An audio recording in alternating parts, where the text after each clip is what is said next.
Good day, everyone. Good day, Dr. Autumn. I am Princess Griffintess, and I am the first reporter in the Group 8, which is all about globalization of religion. So, learning goals. Student will understand or explain how globalization affects religious practices and belief. Second, analyze the relationship between religion and global conflict and conversely, global peace. So first, religion. System of socially shared symbols, belief, and rituals that is directly towards a sacred supernatural realm and addresses the ultimate meaning of existence.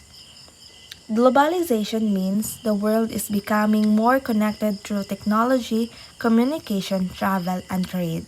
Because of this, religion also spreads more easily across countries. People today can learn about or even practice religions that started in other parts of the world. For example, Buddhism began in Asia but now has followers in Europe and America. Christianity, which started in Middle East, is practiced in almost every country including the Philippines. Through the internet, television, and social media, people can attend online worship, listen to teaching, or join prayer groups from different countries. Globalization also affects belief and practices. Some people mix traditional belief with new spiritual ideas while others adapt their religious customs to fit modern life. Overall, globalization allows religions to influence each other, leading to more understanding but sometimes also to confusion or conflict. Let's start about the types of religious organization. First is the church. As you can see in the PPT, a religious organization that claims to possess the truth about salvation exclusively. A church is a large, well-organized religious group that claims to know the truth about salvation. People are usually born into church. A new generation are formally welcomed through rituals like baptism. So, churches usually have priest, bishop, and leaders, so pari, who guide the members, pari. And then, examples, Roman Catholic Church, the biggest Christian organization in the world. Orthodox Church, popular in Greece and Russia. And lastly, is Islamic Ummah, Muslims burns into the faith and guided by imams or kato nga murag pari pod sa ilang terms. So in short, the church is a big established religion that people are usually born into that influence society stronger. And also, church being Catholic is by being baptized in our early childhood. So next is sect. A sect is a smaller group that has separated from a larger church. Members believe that they have a purer or truer version of the faith. Unlike churches, sects often form through individual choice. People join because they believe strongly in the group's teaching. They follow specific rules and live strictly according to their belief. So, for example, Jehovah's Witness. It is separated from mainstream Christianity and have unique teachings about salvation. Second is Seventh-day Adventist, believe in strict Sabbath observance and healthy living, so healthy. Born-again Christian, focus on personal faith and direct relationship with God. So, ang kalahian sa church and sect. Church is by pagbunyag and it happens usually inig kabata. And sect, on the other hand, personal choice. So we have our we have our own consciousness nga mupili ana nga religion. Overall, sect is a small strict group that separates from a bigger religion to follow what they think is the truest path. So the third one is denomination. Denomination is a religious group that belongs to a larger religion but is open and cooperative with others. People usually join by voluntary choice, but many are also born into it. So, denomination is a recognized branch of a major religion that is open to cooperation. So, other may choose to it, but many are born into their family's denomination. For example, ako. I am a Christian, but kaan ko kana nga specific Roman Catholic. So, in Christianity, for example, Baptist, Methodist, Lutheran, and Iglesia ni Cristo. Mga Christian na sila pero mura siyang nabahin into gagmay nga parts. In Islam, Sunni and Shia denominations. In Buddhism, Theravada and Mahayana groups. So, muna siya apart in a whole. Kakaan mo, apart in a whole. So, siya, denomination is a friendly, open group within a bigger religion. Different ilang the way nga ila i-teach, ilang practices, but similar in faith. Nituo ra silang usa, and which is the God. The fourth one and the last one is cult. It was introduced by sociologist Howard Becker in 1932. A cult is a usually small, non-traditional religious group that is often different from the mainstream religion in society. Some people use the term negatively because certain cults may have strange or harmful practices.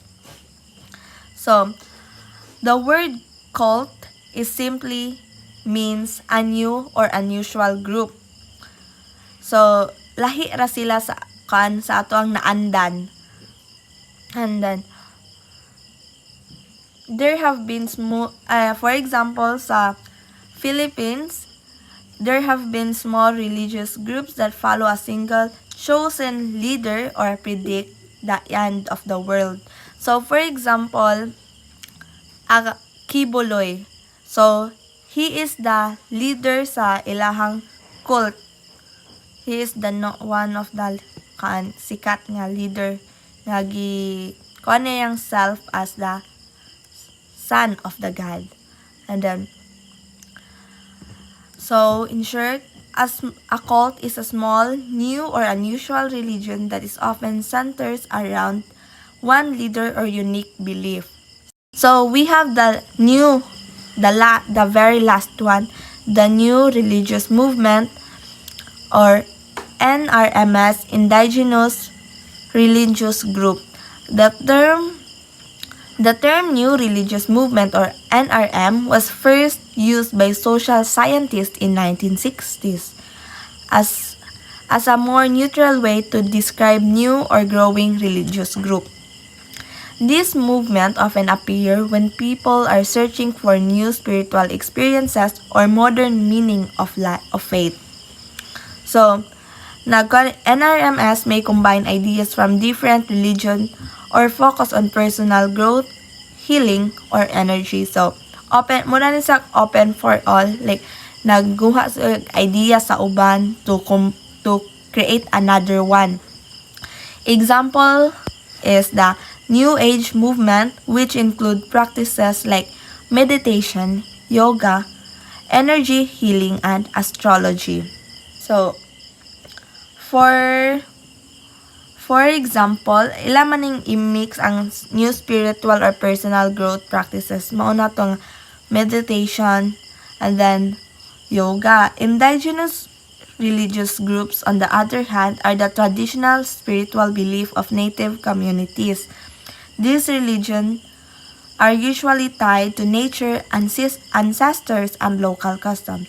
So, for example, in the Philippines, the Ifugao people have rituals and prayers for planting rice and harvest, showing respect to their gods and spirits. So, they will pray to have a good harvest, and then if magud ilang harvest mo, kung sila mag-alay sila og something nga magpasa for thankfulness.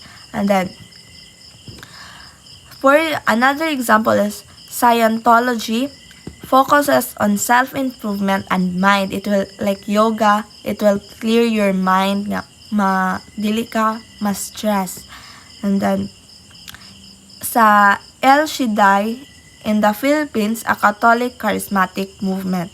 So, in short, new religious movements or NRM are modern spiritual groups that attract people looking for new ways to find meaning, peace, or healing. So, kanang murag naglibog unsa ilaha, adto sila sa new religious movement to find inner peace.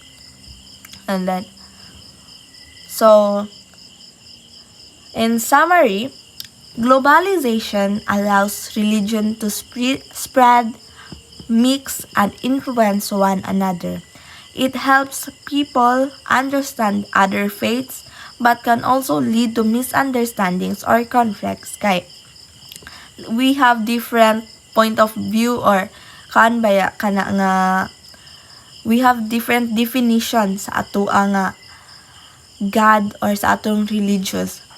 Sa Muslim, sa Catholic, mao nang mag-lead og misunderstanding or conflict. Religious remains an important part of the society because it guides moral behavior, connects people spiritually. So, for example, sa Catholic, musimba kada Domingo adto sa simbahan, and promotes peace when practiced with respect and understanding.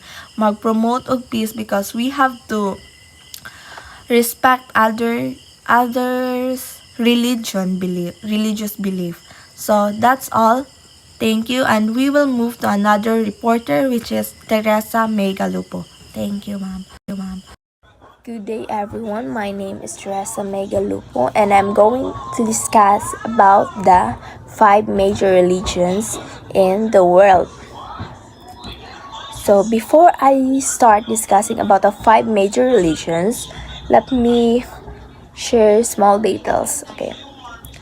So based on what we search or what we search, there are approximately 4,300 religions around the world, according to Adherents. Adherent is an independent, non-religiously affiliated organization that monitors the number and size of world religion, who won 2006. This means that among the 4,300 religions, there are only 5 that is the biggest religions around the world that I'm going to discuss about. So the 5 major religion is Hinduism, Buddhism, Christianity, Judaism, and Islam. These are the biggest religions among 4,300 talaga, okay? So let me share the first one, Hinduism. Hinduism is the oldest living religion on earth. They have many gods, that's why they are both polytheistic and monotheistic. Polytheistic means many gods, they have many gods. Then monotheistic means one ultimate reality. In Hinduism, they believe many gods. And also, they recognize one ultimate reality. That's why they both polytheistic and monotheistic. There are 3 forms of Hinduism.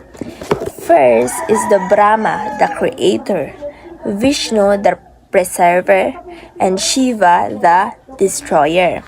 So when we say Brahma, the creator God who made the universe and all living beings. So Brahma, it is the creator God who made the universe and all living beings. Vishnu, the preserver God who protects and maintains balance in the world. So the Vishnu maintains and protects and maintain the balance in the world. So they are the one who balance or maintain. Okay. Shiva, the destroyer God, who ends things to allow renewal and transformation. So Shiva, the destroyer God, he allow to transform things. He end things. He end things so that we can renew or transform into another. So to summarize the Hinduism teaches that life is a cycle of creation, preservation, and renewal. Which means daw at our life kuno kay it was created tapos it it is with us if like we balance or maintain things, and then if there is something that we wanted to end so that we can transform into something better. So that is Hinduism. The second one is Buddhism. Buddhism began with the teaching of Siddhartha Gautama. Siddhartha Gautama is the Buddha, meaning the awakened one. It started in India and spread throughout Asia to China, Korea, Japan, and later the West. The goal of Buddhism is to achieve nirvana. Nirvana is a state of complete peace and freedom from suffering and desire. So according to what I researched, Buddhism teaches the Four Noble Truths and the Eightfold Path as a way to overcome suffering and achievement enlightenment, according to Nirvana. So the Four Noble Truths is the four main ideas the Buddha discovered after reaching enlightenment. The first one of the Four Noble Truths is the truth of suffering, dukkha. Life is full of suffering, pain, and dissatisfaction, like sadness, aging, or disappointment. The second one is the truth of the cause of suffering, samudaya. The cause of suffering is desire, attachment, and ignorance. So, the cause of our suffering down is desire, attachment, and ignorance. Like for example,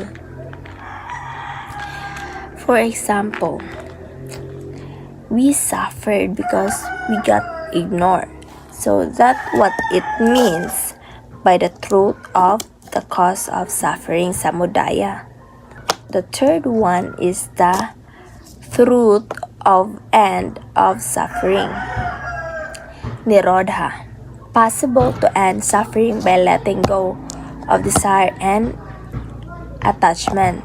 So to enable to be able to let to end the suffering, we must let go. Oh my god, you should let go, guys. Okay. Yeah, you should let go for something that makes you suffer. You should accept it first, then let go of it. So the fourth one is the truth of the path to end suffering, magga. The way to end suffering is by following the Eightfold Path, a guide to live a balanced and wise life. So the truth of the path to end suffering we should follow the Eightfold Path. which is I'm going to discuss later. The Four Noble Truth is the truth of suffering, the truth of the cause of suffering. Number 3, the truth of the end of suffering. Number 4, lastly, the truth of the path to end suffering.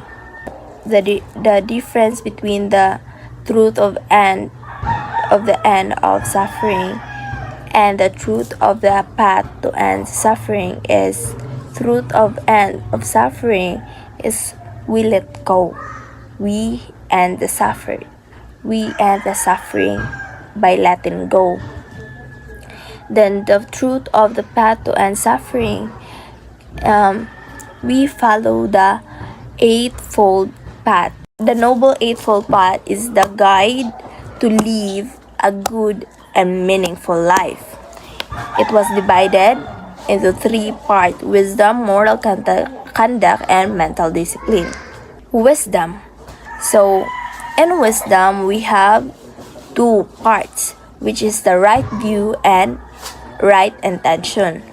Right view is to understand the Four Noble Truths and see life realistically. Then the right intention, have pure thought and kind and selfish attitude. So according to this, ang right view nato is we see life like the real, no fake, realistic talaga. The right intention, we had a pure thoughts, like we're kind and we're not selfish. We're good. That's what it means, so right intention. So the moral conduct. The moral conduct has 3 parts. First is right speech. Speak truthfully and kindly, avoid lying or gossiping. Right speech is we should avoid lying, like honesty is the best policy, girl. So we should do that. We should speak according to the truth.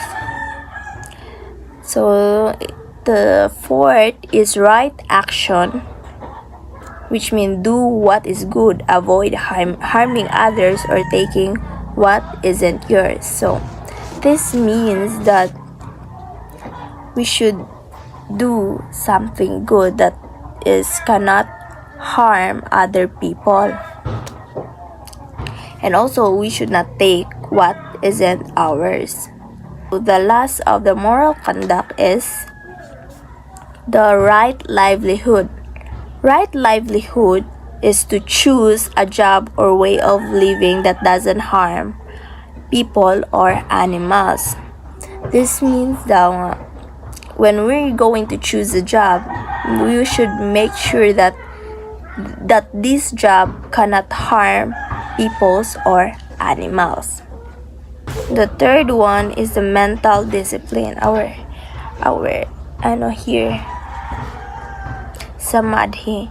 So the first one of the mental discipline is right effort. Avoid negative thoughts and develop good ones. So according to the right effort is we should avoid negative thoughts, like we should be positive and we should be positive. We should develop a good energy, positive energy. So the second one of the mental discipline is right mindfulness. Be aware of your body, mind, and emotion and present moment. For example, body.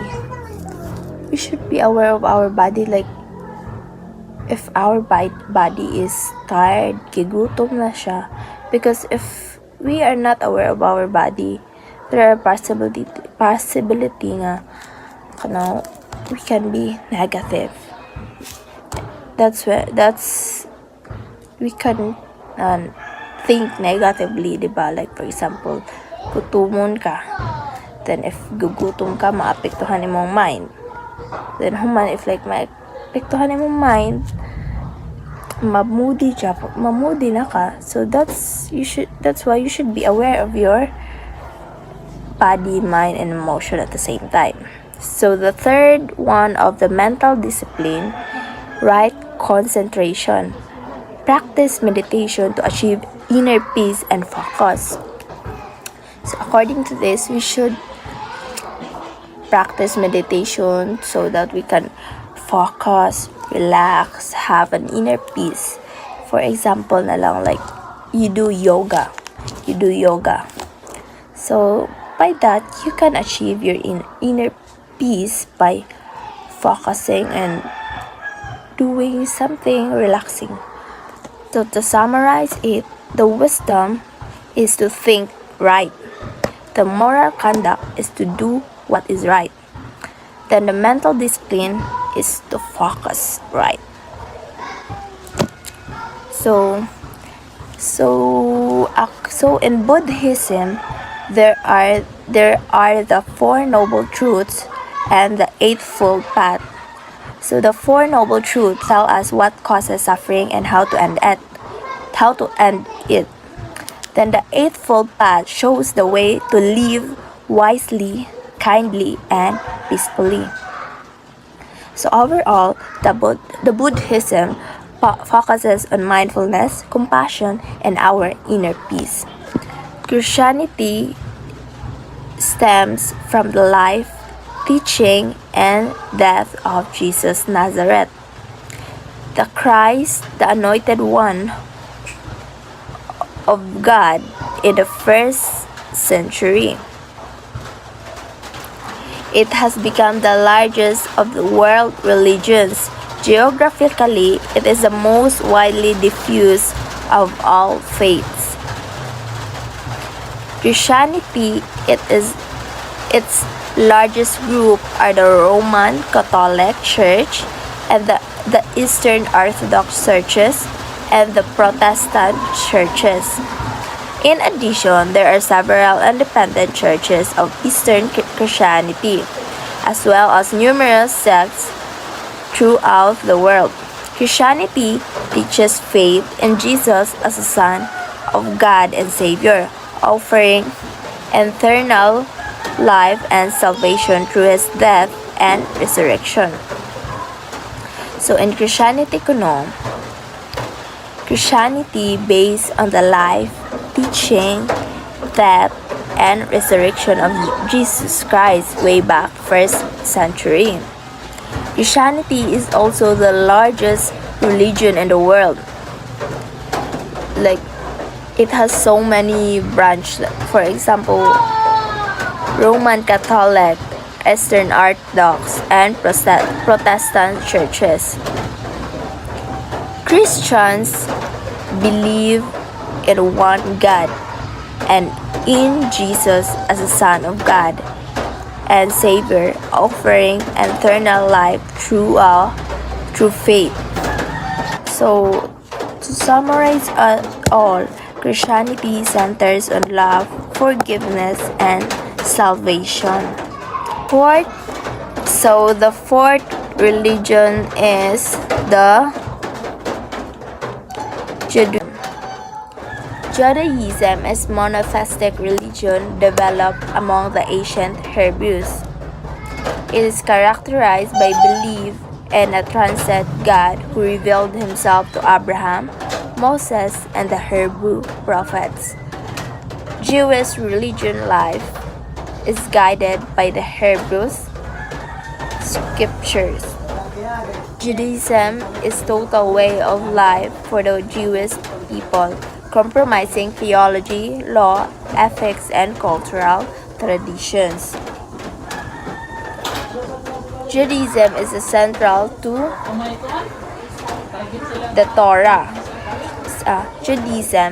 Central to Judaism is the Torah, the first 5 books of Hebrew Bible, which contains God commandments. Jewish is the people in Judaism who believes Judaism. Jewish practice include worship, study, prayer, and observance of rituals such as the Sabbath, dietary laws, and festival like Passover, Yom Kippur, and Hanukkah. So I'm going to tell you about that. Okay, just wait. Throughout history, Judaism has influenced both Christianity and Islam, which also trace spiritual roots to Abraham. So the rituals is the Sabbath, dietary laws, and festival. So Sabbath is the weekly day of rest and all worship that begins at the sunset on Friday and ends at nightfall on Saturday. It honors God, creation of the world, and the day he rested.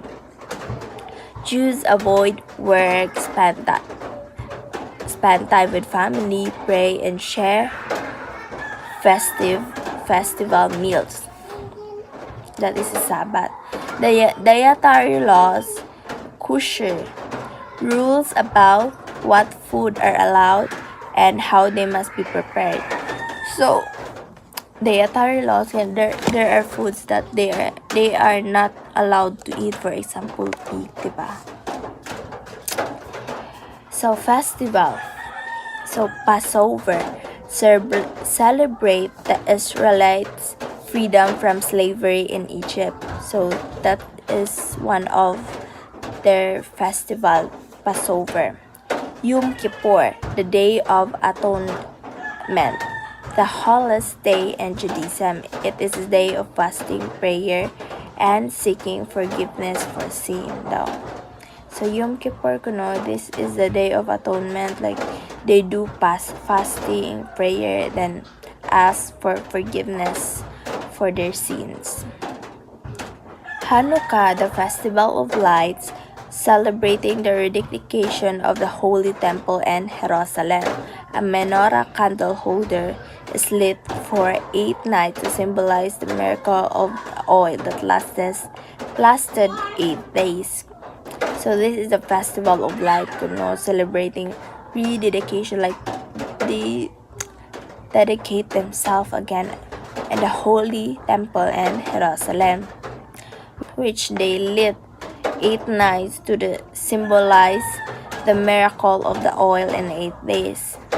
So Judaism has deeply influenced both Christianity and Islam. You ask why Judaism influenced Christianity and Islam, because they share beliefs. They share scriptures. They believe in also one God like Christianity. They have moral laws. They have the 10 Commandments. That's why it influenced Christianity. In Islam naman, monotheism. Also, Islam also follows strict monotheism and believe in one God like Judaism. They also have the prophets, many Islamic prophets like Abraham. So that are also figures from Jewish tradition. That's why it influenced both Christianity and Islam. So the last one, religion, is the Islam.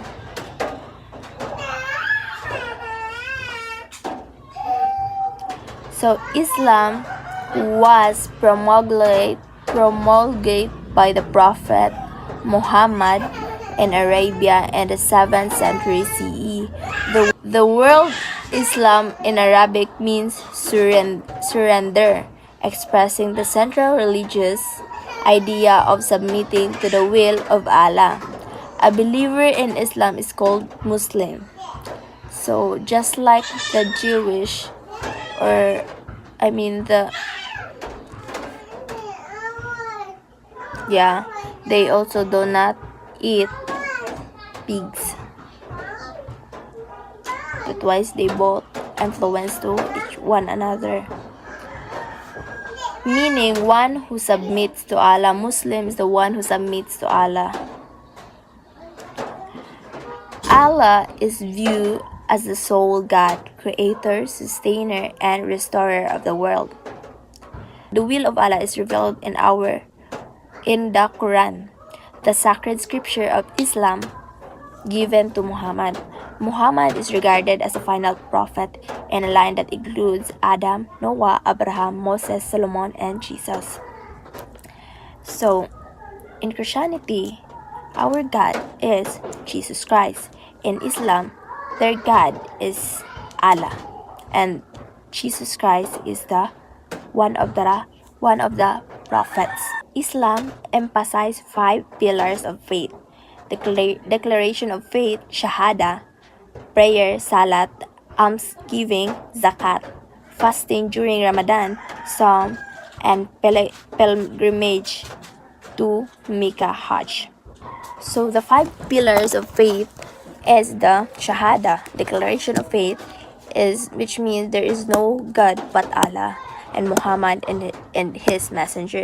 So according to the Shahada or declaration of faith, they don't have any God, but instead they only have God, which is the Allah. To Salat, prayer, performing the five daily prayers. So they perform five daily prayers a day.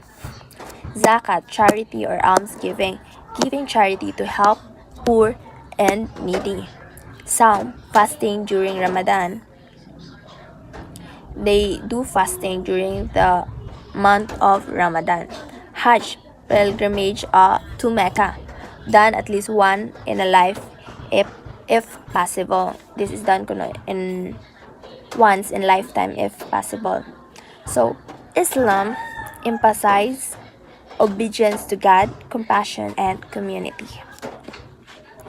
So, that is the five major religions in the world.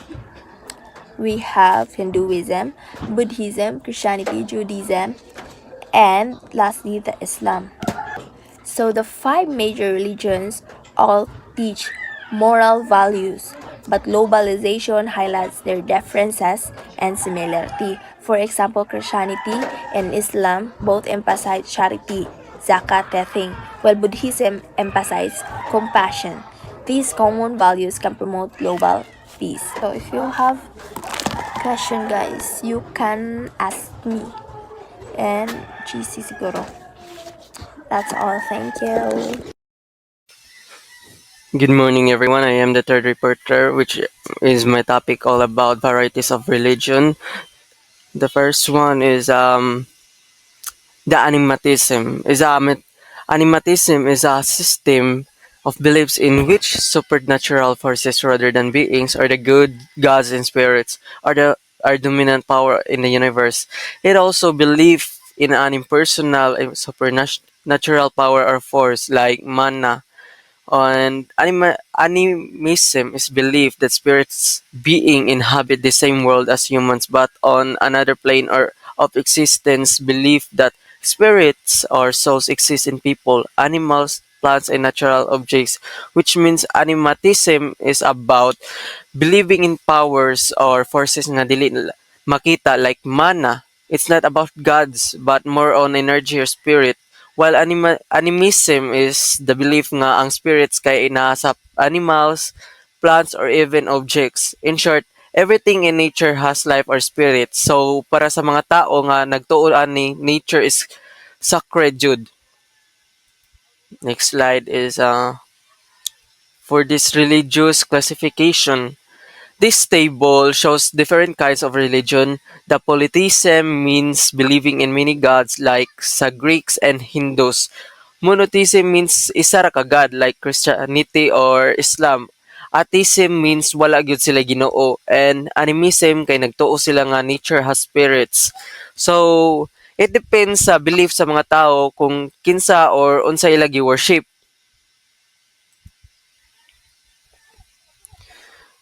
For this religion and functionalism, religion can promote social solidarity through common symbols, beliefs, norms, and collective rituals. It may also provide individuals and groups with emotional comfort and support, moral, morally and motivation, and in a sense of individual and group identity. All societies through religion require collectively and rituals for their cohesion and survival, which means religion has helps people stay united. Then, through shared beliefs, rituals, and symbols, people feel connected. Like, makahatag po siya og comfort sa mga tao and motivations and belongingness. So, sa functionalist view, religion is important para sa ma-maintain ang unity and order sa society. For the fourth one, the conflict perspective of religion.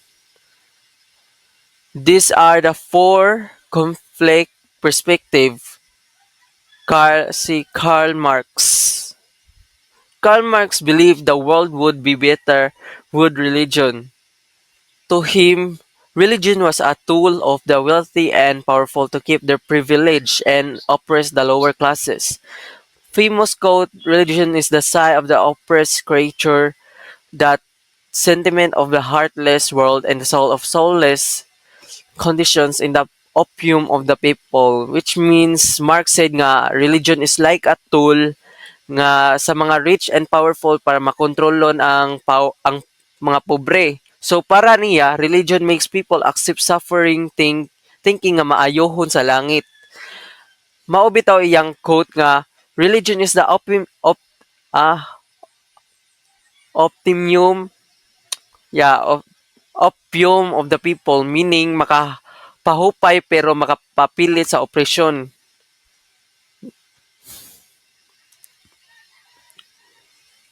Next one is Northern Ireland. Troubles in 1960s to 1998, which means conflict siya between Catholics and wanted unification with Ireland, and Protestants of wanted to remain in UK.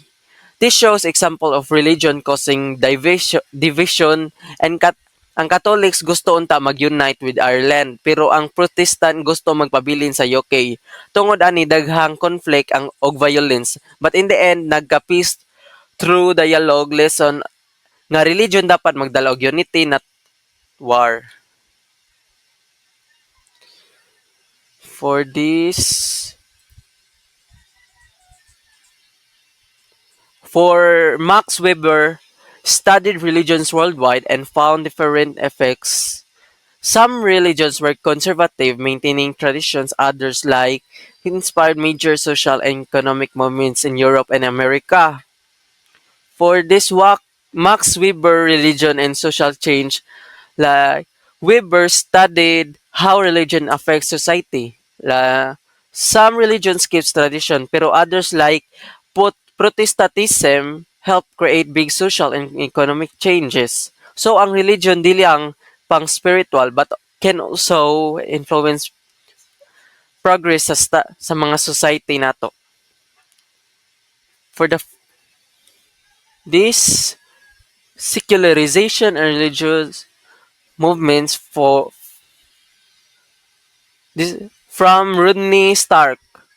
Rodney Stark in 1990 emphasized the secularization thesis, and this thesis says that modernization and rational thinking lead to the decline of traditional religious society.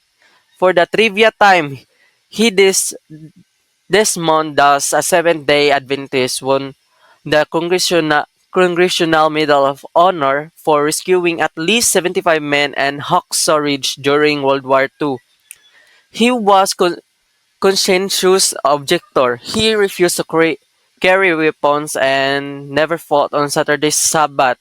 So this Rodney Stark said nga tungod sa modernization of science, people start to depend less on religion. And mauni ang secularization, but even if religion declines in some areas, naa gyapon sa mga people nga strong ilang faith, like the story of Desmond Doss. He stayed true to his beliefs bisan sa war. For summarization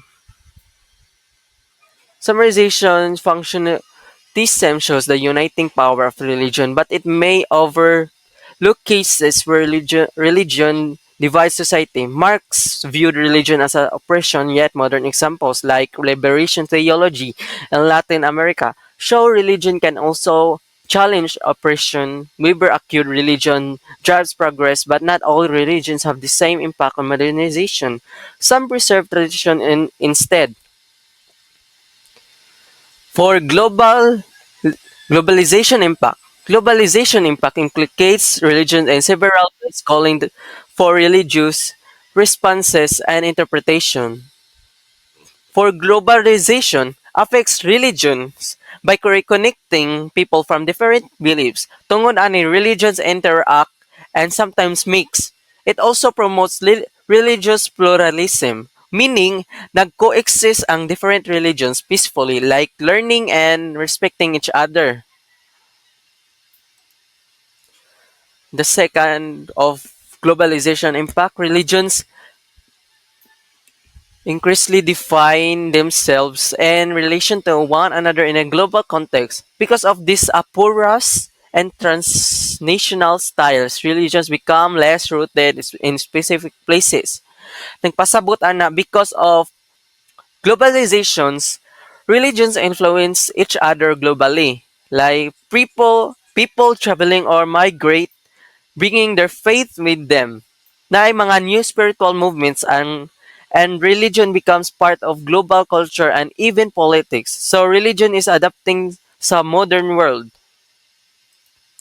Lastly, of globalization impact, Islam in Europe. Many Muslims moved to Europe for work and safety. Islam spread to new countries, but some problems appeared of clashes, discrimination, but also new chances, learning, dialogue, and respect. For this Islam in Europe, daghang Muslim ni move sa Europe for work and safety. Tungod ani, Islam is ni spread sa new countries. Of course, naay discrimination o clashes, pero also new opportunities, learning, understanding when respecting other beliefs. So it shows globalization can make religion grow and connect people. That's it. That's all. Thank you.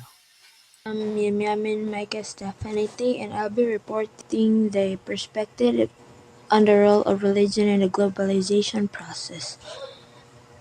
There are three perspectives: the modernist perspective, postmodernist perspective, and the pre-modernist perspective. Let's talk about the first modernist perspective. This perspective, common among intellectuals and academics, holds that all secularization would eventually look alike, with different religions becoming the same secular and rational philosophy. This view means that religion will eventually will become more similar across the world as societies modernize. It believes that as people more become educated and scientific, religion will lose its traditional or spiritual aspect and turn it into something more secular or more like logical. As countries develop and became more modern, people may start focusing more on the science and the human rights rather than the traditional religious beliefs. Example is in other countries, some churches now accept scientific ideas like evolutions and promote social issues such as gender equality. Then, examples sa ni kay other churches sa lain countries kay nagkuan na sad sila og same-sex marriage, which is ang same-sex marriage idea sa una were once seen as against the religious teaching. So, in this perspective, kay wala na siyang ana nga pagtan-aw because in this perspective kanang gi-view na nila ang world nga grabe ka modern na jud. The second perspective is the postmodernist perspective. This is religion as diverse and changing, shaped by personal choices and cultural context. It emphasizes that there is no single truth allowing multiple religious and spiritual beliefs to coexist. This means that this perspective sees religion as diverse, flexible, and personal. It means that people today can choose or mix beliefs based on their own experience and culture. There is no single truth or absolute truth. Instead, many different religious and spiritual ideas can exist side by side. For example, a person might meditate like Buddhists, celebrate Christmas with their Christian family, and still believe in karma, combining different beliefs or practices from different religions. This shows how the postmodern perspective religion changes with personal choice and cultural rather than following one strictly belief system. Everyone can choose what they feel true to them. And the last perspective, the pre-modernist perspective, it views religion as the central authority that guides all areas of life, including politics, culture, and even knowledge. It assumes absolute truth based on sacred texts and traditions. This means that the religion is seen as the main source of truth, authority that controls and guides people's life. And like earlier time, religion influenced everything: the government, education, culture, and even their daily decisions in life. People here believe that religious teachings were the ultimate truth and should never be questioned, while in the modernist perspective believe that there is no single truth. Mo na ang kalahian sa pre-modernist. Ang pre-modernist is that they believes in secret text or kanang sa, sa religion is like the main source of truth jud nila yan dili ka question why and how nganong nun ana. While the postmodern perspective believe that there is no single truth, makakuan ra ka sa imuhang kaugalingon kung unsay feel nimo sakto or whatsoever. Example is that in the past, kings or leaders often ruled with approval of the church or religion, and people followed religious laws strictly, like how in medieval Europe almost every part of their life was controlled by the church teaching. So this view sees religion as like the center of society, giving rules and meanings to all aspects of life. The transnational religion and multiple globalization. Throughout the 20th century, migrations spread different faith across the globe. This led to the territorialization of religion. Religious teaching appearing and thriving in places they were once unknown or small minorities. Transnational religion describes how faiths adapt to new situations faced by the migrants. In short, transnational religion happens when a religions move with people and adjust to new places while their while still keeping their beliefs, like their core beliefs. It blends religious universalism, one global faith identity, and local particularism, faith tied to culture or ethnicity. When universalism dominates, religion goes global as a unifying force. Diri, pareha na ta og faith identity like mapa-Christian man ka or Islam. Like mag-unity or mag-unite ta tanan and same tao religion. When the local particularism dominates, immigrants communities preserve ethnic identity and traditions. While this tied religious ethnicity or local culture, example is that how Filipinos celebrate Christmas differently like any other countries. In such cases, transnational communities emerge where religious hierarchies perform both religious and secular roles para masustain nila ang group. Also, religion will help people maintain both their faith and community life bisag naa pa sila sa foreign country. Fundamentalist or revisionist movements seek a pure religion stripped of cultural traditions from the past. Institutional transnationalism occurs when a community outside their homeland maintains religion attachment through their home churches or institution. They maintain ties to their churches while living abroad, while in the indigenization and hybridization or globalization, it shows how religions reshape themselves to fit into local cultures and community, meaning anikay. They will adapt to local cultures nga sa ilang nabalhinan. While in global religion refers to global local connections, giving people the new ways to express identity, community, and faith beyond a single narrative or secularization or modernization.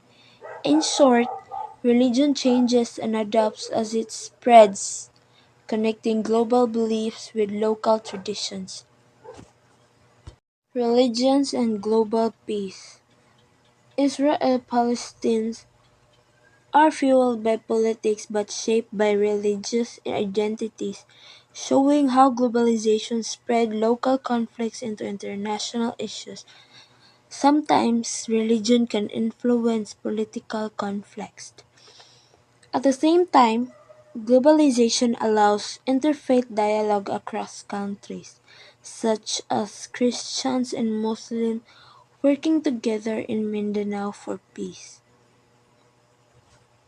This proves that religion is not just a source of division, but also a resource for global peace.